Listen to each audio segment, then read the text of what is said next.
Assalamualaikum warahmatullahi wabarakatuh. Selamat berjumpa di pembelajaran daring anak-anakku semuanya. Walaupun kita daring, tidak bertatap muka, namun tetap tidak mengurangi semangat kita untuk tetap belajar.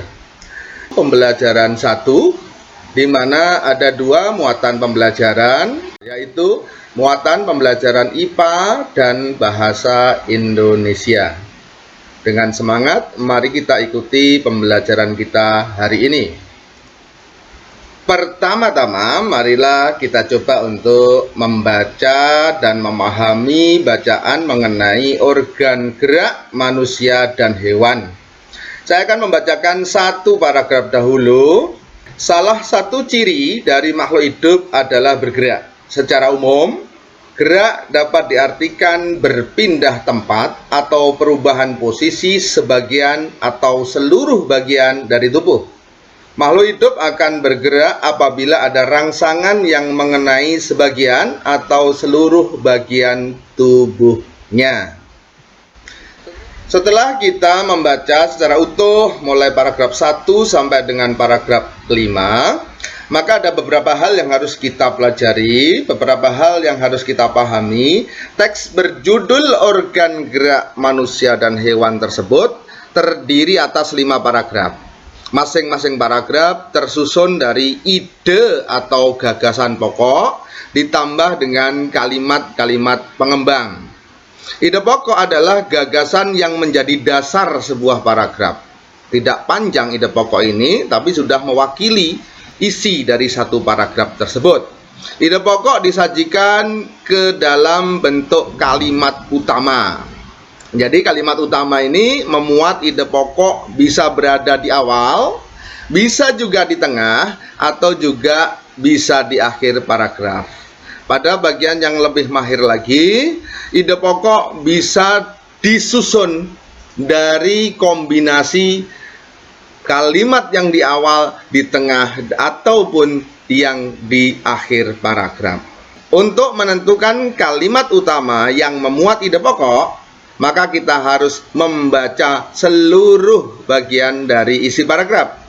Kemudian kita pikirkan kalimat mana yang bisa mewakili seluruh isi paragraf. Apakah kalimat awal, apakah yang di tengah, ataukah yang di akhir? Ketika suatu ide pokok merupakan kalimat yang panjang, maka kita boleh untuk menyederhanakannya. Dengan catatan, tidak mengurangi atau mengubah makna atau arti kalimat tersebut. Baik, kita akan coba untuk memulainya. Saya akan bacakan paragraf yang pertama, kemudian kita temukan ide pokok atau kalimat utamanya yang memuat ide pokok.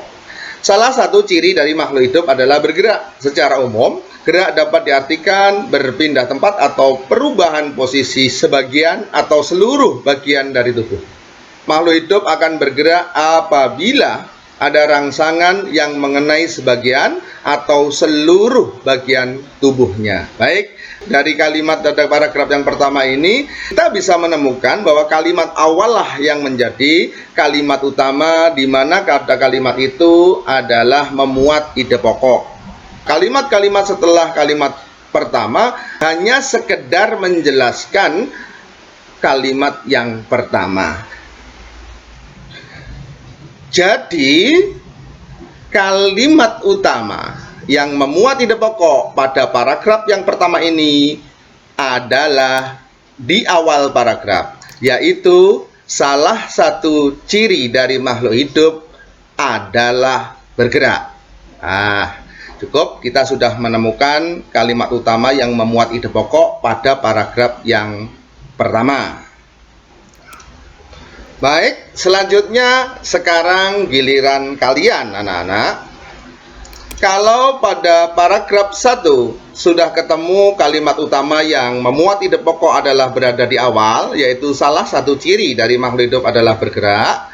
Tugas kalian untuk tugas pertama adalah mencari ide pokok yang berada di kalimat utama untuk paragraf kedua, paragraf ketiga, paragraf keempat, dan paragraf kelima. Oke, satu tugas untuk kalian. Kita akan lanjutkan dengan tugas yang kedua. Nanti kalau selesai tugas seluruhnya, baru kalian bisa memulai melakukan atau menyelesaikan tugas-tugas tersebut. Baik, kita lanjutkan untuk tugas yang kedua, anak-anak. Perhatikan gambar di samping.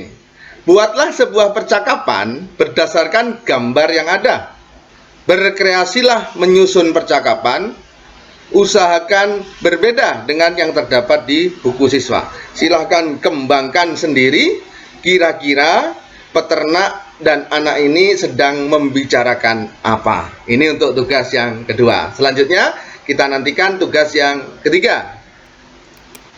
Baik, kita lanjutkan tugas yang ketiga. Ya, tugas ketiga, kalian baca kembali bacaan dengan judul Organ Gerak Manusia dan Hewan. Kemudian jawab pertanyaan-pertanyaan ini.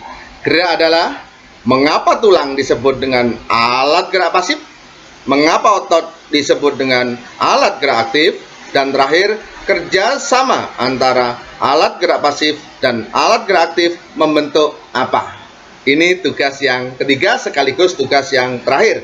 Setelah kalian selesai menonton video ini, kalian bisa mulai menyelesaikan tugas 1, tugas 2, dan tugas 3. Baik anak-anak, pembelajaran kita hari ini cukup sekian. Semoga kalian bisa menyelesaikan tugas 1, tugas 2, dan tugas 3 dengan baik dan benar.